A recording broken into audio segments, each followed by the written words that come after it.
Nous sommes de retour en direct sur le plateau de TV Finance. Nous sommes le 3 juillet 2025 et je suis ravi de vous accompagner en cette matinée dans votre émission quotidienne qui s'attache à comprendre l'actualité, la modéliser, l'analyser et éventuellement vous offrir des solutions d'investissement au trading. Et c'est tout le sel de cette rubrique, les Market Movers. Les Market Movers aujourd'hui de Richard Morin. Bonjour Richard. Bonjour Louis-Antoine. Merci Richard d'être avec nous ce matin. Je suis ravi de vous retrouver. Richard Morin, vous êtes fondateur et DG du site internet Fondamentalement Bourse.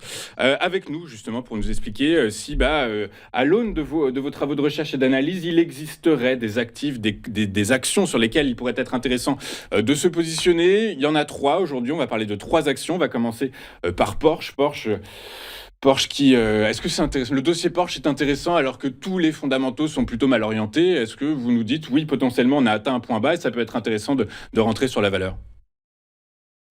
Alors Porsche, c'était la toute première émission qu'on avait fait ensemble et j'avais été très négatif. On a déjà divisé par 2, mais depuis son sommet historique, on a divisé par 3 en 2 années. C'est absolument impressionnant. Les métriques sont conservées, hein. Il y a toujours un problème avec Volkswagen.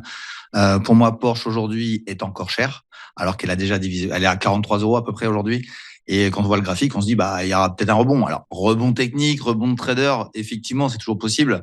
Peut-être une latéralisation, mais pour l'instant, je n'ai aucun élément qui me permette de dire qu'on aura un rebond sur Porsche. Donc, c'est un dossier qui, pour moi, toujours, doit être abandonné en attendant que quelque chose se donne. Il n'y a aucun paramètre qui donne quelque chose d'intéressant sur ce dossier-là. C'est une belle marque, hein, mais pour le reste, c'est pas intéressant.